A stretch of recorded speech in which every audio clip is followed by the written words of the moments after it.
the far north of Sweden, 150 kilometers inside the Arctic Circle. A true survival test, but also a fantastic place to be.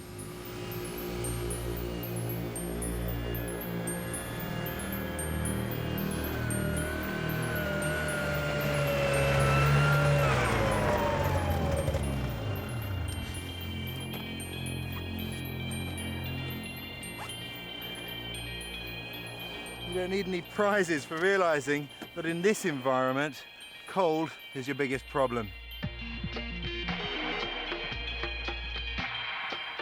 This might look like a winter wonderland, but at temperatures as low as -30, I'd actually be warmer snuggling up to the peas in your home freezer. Last week, it was -50.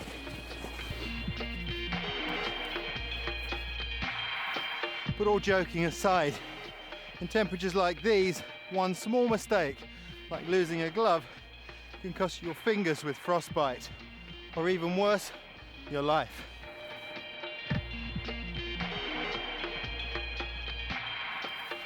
My body temperature's 37 degrees. So on a day like today, I've got to maintain a difference between the environment and myself of 70 degrees. Not surprisingly, my priorities are shelter and warmth.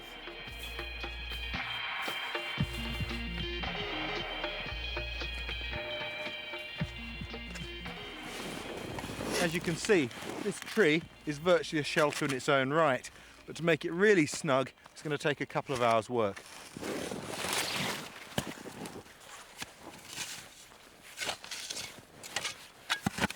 One thing that's always important in the Arctic is a sharp knife, but perhaps even more important than that is this, an axe. And if it's not sharp enough to do that, it's really not much use. A good tip, knock the snow down first, unless you want it down your neck when you start chopping.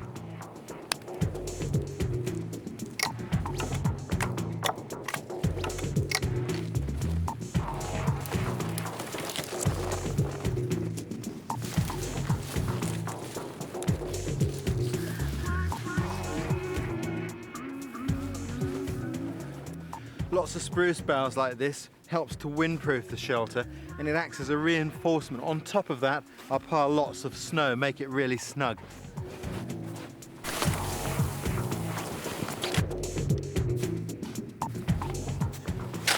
Shoveling the snow on like this packs it all down, makes the shelter completely windtight, which means I'll stay warm in there in the night.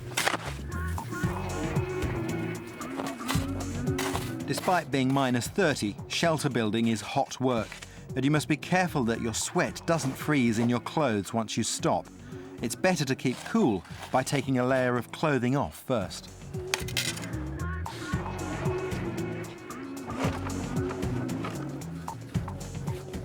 This'll be my bed, raised off the ground to allow the warmth of the fire underneath me.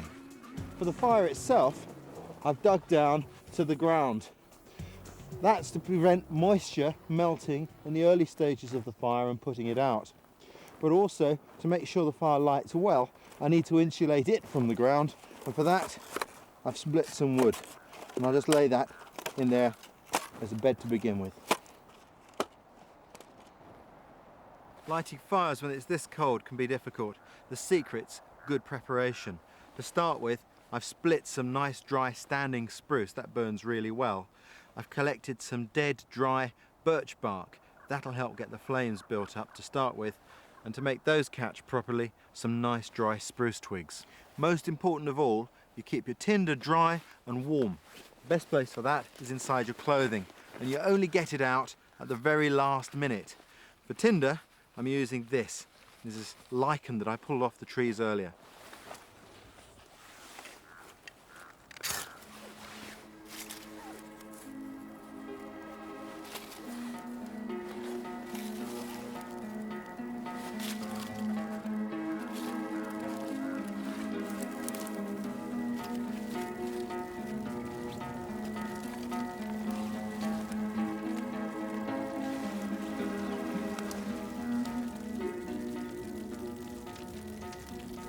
Fire's great for morale, but it's important to have enough firewood so that it doesn't go out at the coldest point in the night. Cutting firewood, that's thirsty work, so before I go to get any more, I'm going to put some snow on to melt. What I'm using to melt the snow is this. It's a mosquito head net. Always good to have with you. Packet full of snow, and that'll gradually melt and drip down into this cup. If you didn't have a mosquito net, you can improvise this really easily from a piece of clothing. I've even used a scarf before now. In these temperatures, you need a lot of water. If you haven't got a cooking pot, this may be the only way you can get water in a frozen land.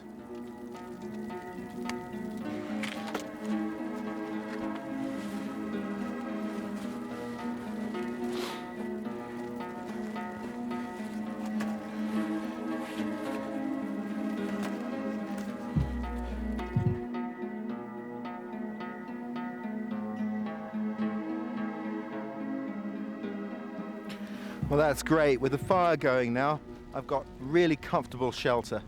This fire is a special fire. It gives out a lot of heat, nice warm dry atmosphere to keep me cozy, and it enables me to dry off any wet clothing. Of course, now I have to think about what I'm in contact with. So on the bed I put down lots of spruce boughs, and also where I put my feet, because the snow can conduct heat away from my body 20 times faster than those branches. And that's an important thing. In fact, knowing what not to touch is critical out here. That aluminium shovel I was using earlier, well, the aluminium will conduct heat away from my body 100 times faster than ice. And just to show you that, a few minutes ago, I cracked an egg on here, and that's it. That's not cooked there, that's frozen. Because the ambient temperature is 32 degrees Celsius below zero. And this is what happens to a banana. It goes as hard as iron. You could use it as a tent peg. In the winter, most of the useful plants are hidden under snow, but at least the needles from a pine tree can be cut up fine to make a warming drink packed with vitamin C.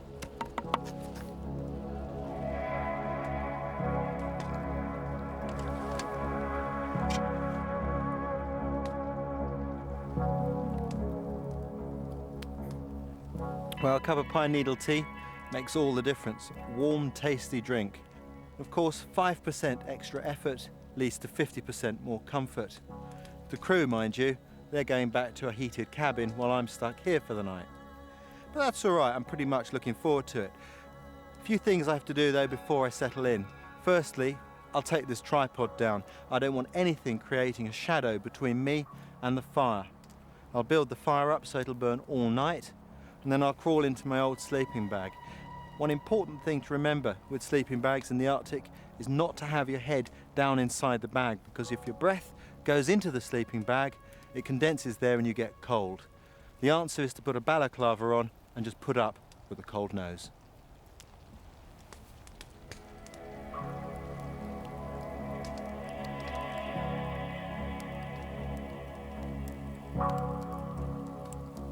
And it is going to be cold. Nighttime temperatures can drop below -50.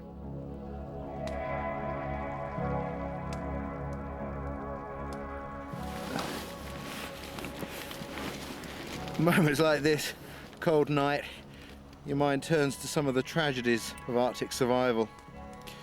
In 1942, for example, a B-26 bomber crashed in Labrador. The crew made it to the ground safely, but then slowly they starved to death. The real irony was they were only an hour and a half to walk from an Inuit village. Because of things like that, instances where people died and they needn't have, survival training has been taken very seriously by the military. While I'm here in the Arctic, I'm going to visit just such a course.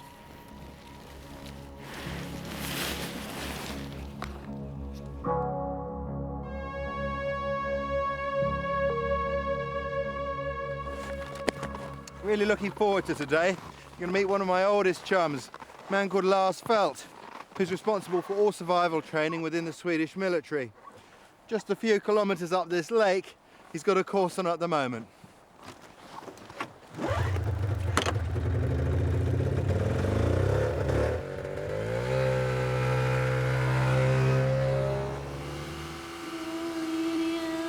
A few years ago, the Swedish army realised that recruits raised in the cities no longer knew how to take care of themselves in the wilds. So Lars was ordered to organise survival training. The Arctic training he runs is second to none in the world. This course is for soldiers who want to become survival instructors, and it's tough. They'll be on their own for 5 days without food or supplies. The shelter they're making is called a quinsy. You can't build igloos here because the snow is too powdery. So you make a big pile of snow and then hollow it out using sticks to ensure the thicknesses of the wall are even. When you uncover the tip from inside, you stop digging.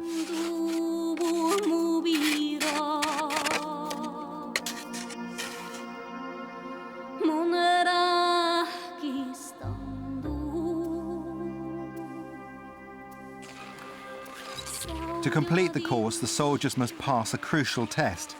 They must be able to make fire in under 60 seconds. That's not easy when you're hungry and your hands are frozen. Du skyller på att du blir nervös nu så kommer man bara.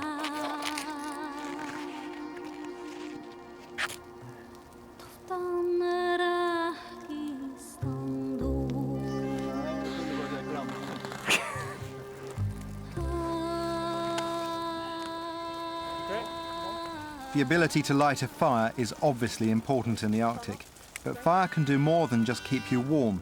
It can get you rescued. This special fire instantly sends dense smoke high into the air, attracting the attention of rescue planes overhead.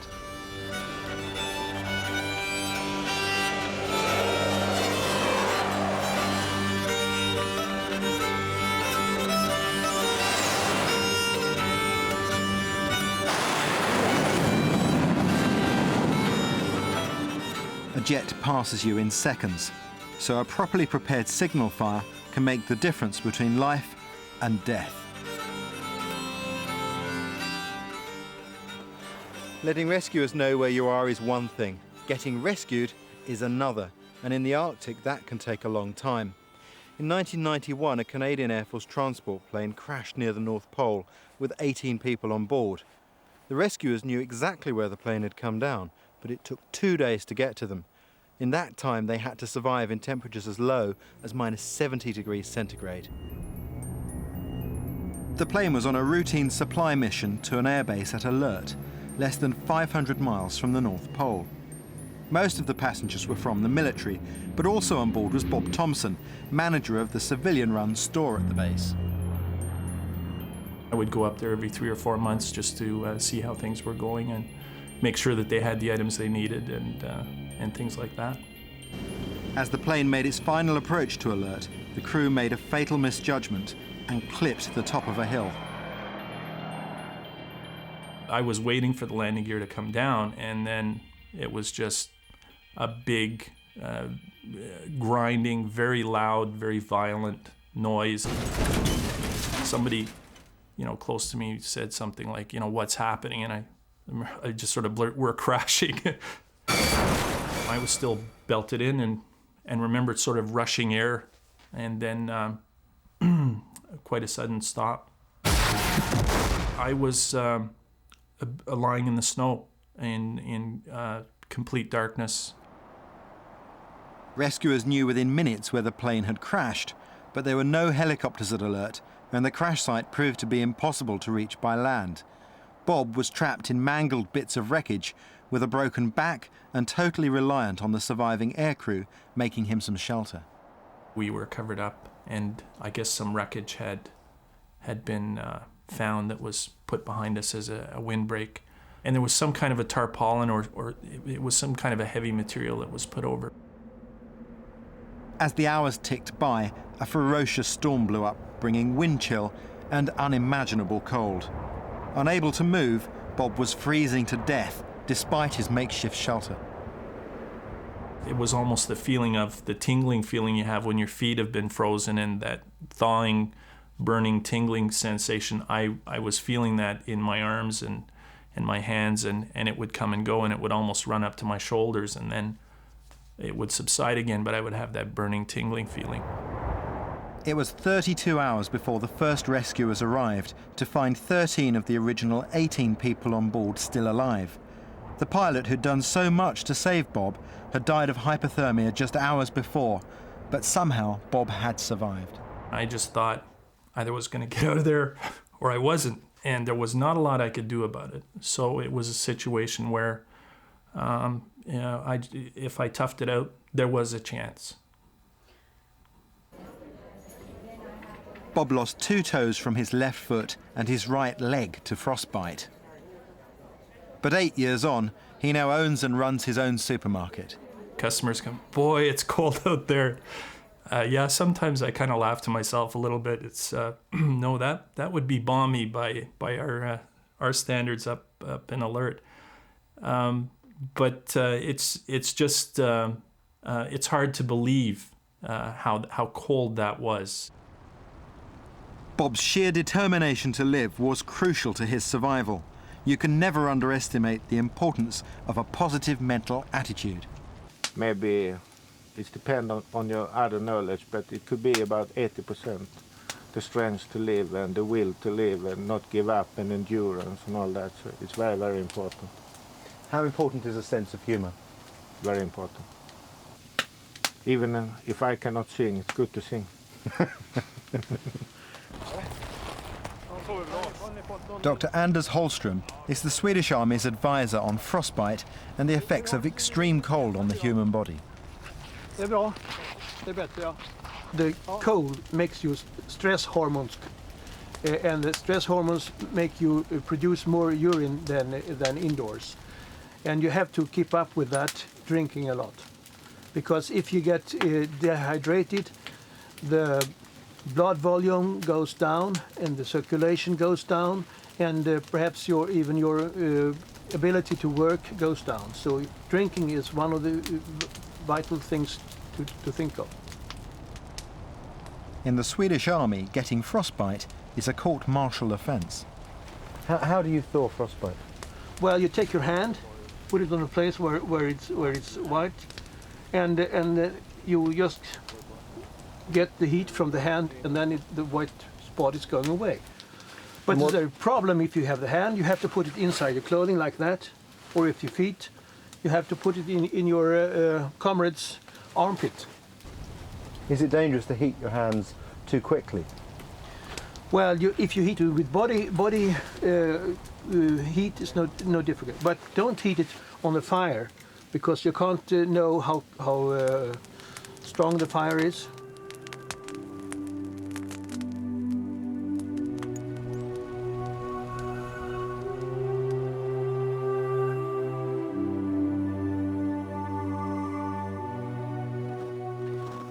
The Arctic can be really pretty, but of course the sunshine combined with all this snow can sometimes cause another problem: snow blindness. If you lose your goggles or your sunglasses, you'll be in real trouble. In those situations, you may have to improvise some sort of blinker using bark, cloth, or even carved out of wood like this, Inuit style. And they really work.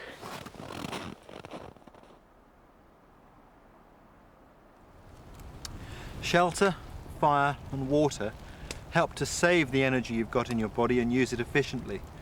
But to really stay warm, you've got to keep feeding your body's machine. And of course that means being able to find food. The lakes up here provide good fishing. The problem is how to break through a metre of ice. To do that, I need a tool that can often be found in wilderness cabins.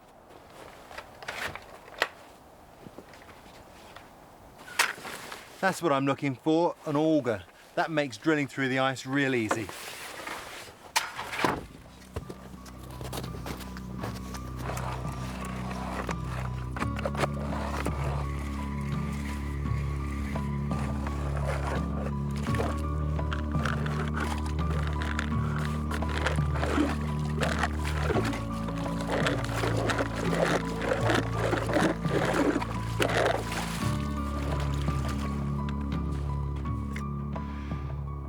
There's the bait, and in this case I'm going to use this thing called a pike scissor. It's a spring-loaded hook that really gets hold of the fish and doesn't let it get away.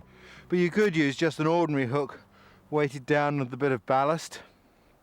And I've attached the line to this stick, which has got a fork in it.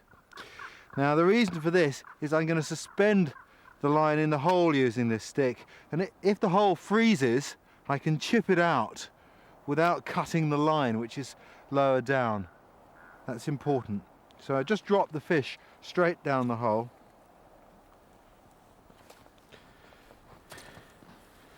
Have to encourage him down a little bit. Use another stick for that. There he goes. Down it goes. So hold that there. You can put it on the lip, but it's better to use a second stick like this. Now, fishing holes like this freeze from the edge in if they're left on their own. So to prevent that, I'm going to stuff some spruce boughs down beside it. Right here. A good packing of spruce boughs will stop it freezing hard. And the last thing is to cover it all over with snow to keep it insulated. That also helps to prevent it freezing solid. And then I put a little twig in here just to mark its location. I'll set another 5 hooks and leave them all overnight, and we'll see what we get.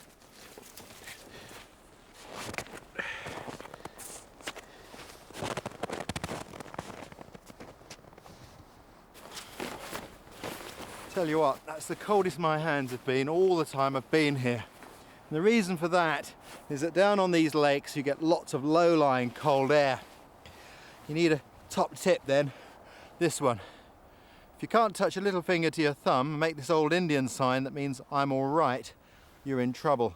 Because your hands are so cold, you can't perform simple operations like lighting a fire or even driving out of here.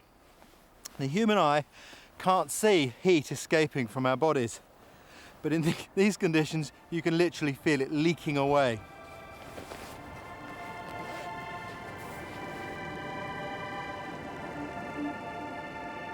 With a thermal imaging camera, you can really see what happens. The white and yellow areas show where I'm losing most heat. When I take off my glove, you can see just how quickly heat transfers to the glove. And if I touch anything like a glass fibre snowmobile with my bare hand, you can see how much heat I lose by conduction.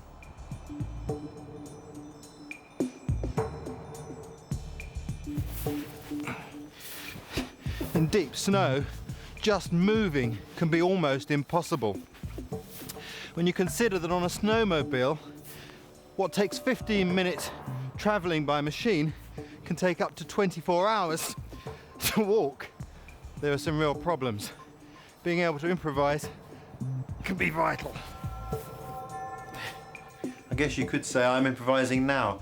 I've borrowed the crew's cabin here so that I can show you clearly how to make this. This is the tool that will get you out through deep snow, the improvised snowshoe.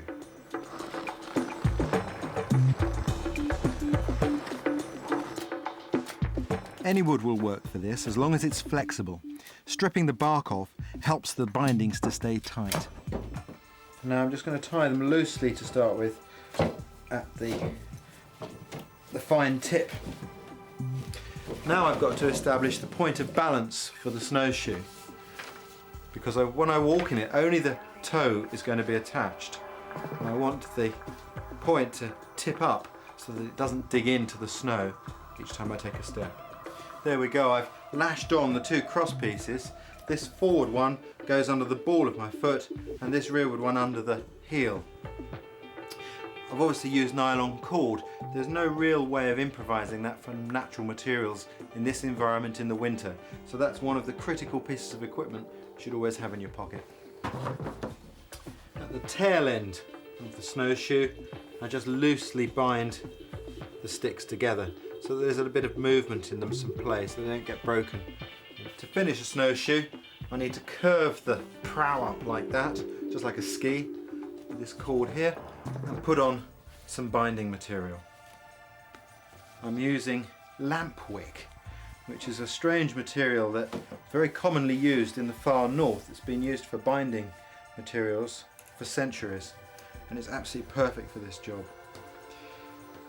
something you can often find left in cabins.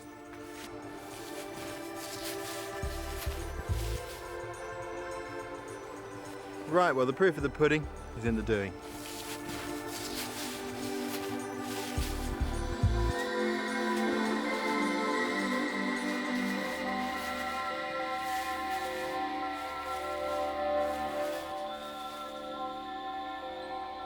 In survival situations, small things can make big differences.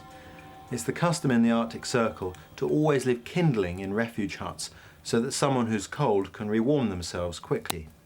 It's also the custom to leave a box of matches with the matches sticking out like that, something that saved many lives. A few years ago, a man stationed in a remote weather station in Greenland managed to save his own life by following this common courtesy. He'd gone polar bear hunting with a colleague when, after spending the first night in a hut, they set out on a snowmobile in temperatures of -20. Well, they hadn't gone very far before the machine broke through ice. The passenger managed to jump off, and he took his gloves off and pulled the driver off of the machine, which had already gone into water. They tried to stagger back to the hut, but after only 100 yards, the driver collapsed and died. The second man struggled on, knowing his only hope was to reach the hut.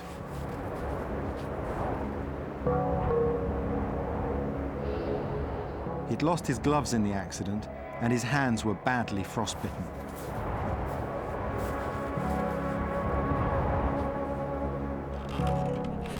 By the time he made it into the hut, his hands were useless, but he still managed to light the fire. The man spent 7 weeks in hospital, and luckily doctors were able to save his hands. But without a doubt, he owes his life to his own thoughtfulness for others and remembering to leave that simple matchbox. Oh, it's a beautiful morning. Right, well, now's the moment of truth. Gonna see what's in those fishing holes. The crew have bet me a whiskey that there won't be anything.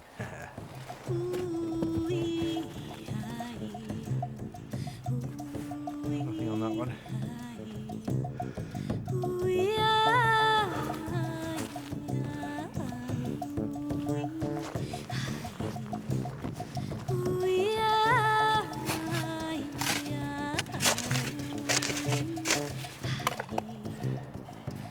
Hello, hello, hello.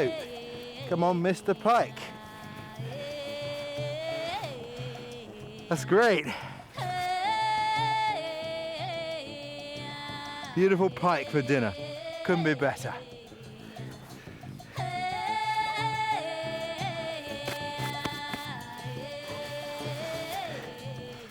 Another one. Number 2. Perfect. Well, not a bad haul though. 2 nice pike. Pretty good, I reckon, for one night's fishing. I think that'll be a double whiskey, boys. A good meal and a drink. I can't believe my luck. Sometimes survival skills really do pay off. Next week, the power of positive thinking.